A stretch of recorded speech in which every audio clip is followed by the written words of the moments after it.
Who's going to be our leaders of our conservation trusts? Who's going to care about our environment? We have to make sure that that happens. And that's what I think is fantastic, is that this program is not only helping education, not only creating community, but it's absolutely creating the future leaders for our country. And I wish there were more programs like it.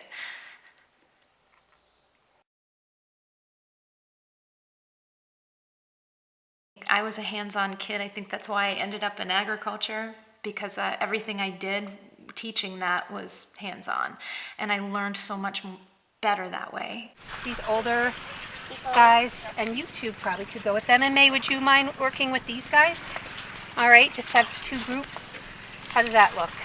I guess that's And does anybody know what these are called? quadrats. Quadrats. And they're a square. So if you ever forget, quad means square, right? Why does it do that? Yes. So we can easily fold it up when we're done using it. But when you use it, May, you're going to put it on the ground like that, okay? And in the fall, we talk about the different tidal zones, and they go to low tide, mid tide, and high tide. And what we're going to try and do today is you are going to use these quadrats like scientists to see what creatures there are out there in the intertidal zone.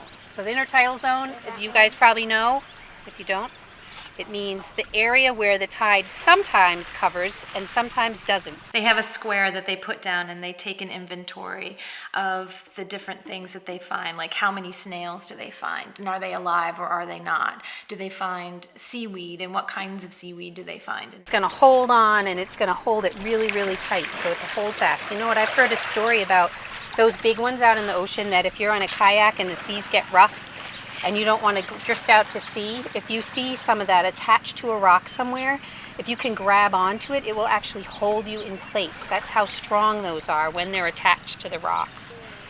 And they compare the difference in the tidal zones, and we talk about how hard it would be to live in certain zones, you know, where you're underwater for a little while, and then when the tide goes out, you're out in the hot sun baking, and then the tide comes in. So we talk about that a little bit. So we're going to count the number of animals and plants in the quadrat, and then we're going to use those numbers and find out how many quadrats are in the area and multiply the number of plants and animals accordingly. All of these games that we have for our kids, there's a purpose for them. Every game, there's a purpose. And I think about when I used to go out and play, and I would fall and I'd get hurt, but I'd have to figure out how to feel better about that, or I would, try and build something and it wouldn't work, and you'd sit there and work with it until you could get it to work correctly. And I think all of that play was not incidental. I mean, it's problem solving and critical thinking and all of those things. And I think somehow we've lost track of just being in order to learn, because sometimes that's the best way. As children come into consolidated school, which is our elementary school here in Kennebunkport, in kindergarten, we start with them in kindergarten, and there are specific trips for each grade level that go to different properties that we have. They have actually 3 field trips. The first one, in the fall, we go to Goose Rocks Beach, and they study the coastline, and we have different stations that they go to. They learn basic measuring, and believe it or not, these kids actually will remember it because they're performing it. We have them throwing water against a wall that we create, and they see how it washes away. The kindergartners start there, and in the wintertime they come here, and we have what we call a bird day. So all day they come, and we take them snowshoeing, and we look for birds, and we do different stations. We have art stations, and we have stations where they learn about the different beaks, and then we have stations that learn about the different sounds and things like that. And then in the springtime, we start here for half the day at the Conservation Trust building, and we do 5 senses, and they do a station per sense. So they go through and they learn about their eyesight, and they learn about their hearing and all of that. And we link it to nature. I mean, we have all of the natural things. We link it to the natural world. And then we take them back out to Goose Rocks Beach in the afternoon, and they run through similar stations to what they did in the fall, but it's fantastic to see how much they've learned during the year. For first grade, we take them in the fall out to Tyler Brook, which is a woodland trail. We walk them out. We read a story at the end of the trail about the different types of animal prints and stuff like that, and then they look for them on the way back. We look under rocks. We talk about living and non-living things, the differences between spring and fall, and we compare. We start taking our observations of fall, obviously, while we're there in the fall, and then in the spring we would do our observations for spring. And then in the springtime, the first graders, we have changed to going over to the Smith Preserve, which is our town forest. It's a little less buggy in the spring. For second grade, this is a big one, and there's a couple of different trips. One trip is called the river trip, where we start out at Kennybunk Pond, which is a spring-fed pond, and we follow the Kennybunk River as it goes through Kennybunk, Arundel, and Kennebunkport, all the way down to the mouth, the breakwater where it spills out into the ocean. And the kids are amazed because at Kennybunk Pond, we have them cross over on this little board, and the river is about this big.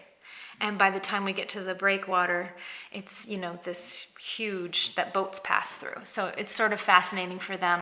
Tom takes them on a walk down the road, and they look for signs of what this land used to be. So they look at the rock walls, and they see the barbed wire growing all the way through a tree.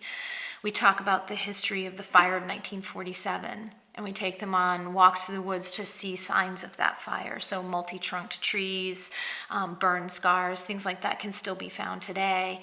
And we talk about the landscape and how it's changed. Working towards the goal of having all these kids involved in the community. Right now we're only kindergarten through 5th grade at Consolidated School, and that's fantastic. We're the Kennebunkport Conservation Trust, so that's who we were gearing towards, is the kids who live in this community. My hope is that as they graduate on to 6th, 7th, and 8th grade, we don't just lose them. The 5th graders really look up to these big kids, so it's kind of a nice way to get that mentoring in. And I think kids, when you give them the opportunity to rise to the occasion, they will. And so I think it's a neat opportunity for some of these high school kids as well. I guess my overall hope is that people will start investing in our youth a little bit more, because the more that we give them experiences, and the more that we get them out on the land, the more that we invest in them with our time, not necessarily always our money, but our time, it makes them feel important, and it makes them feel like they have a place. We're trying to build our future leaders. And I guess that's the thing that I think is so amazing about this exact program. There's not really anything like it.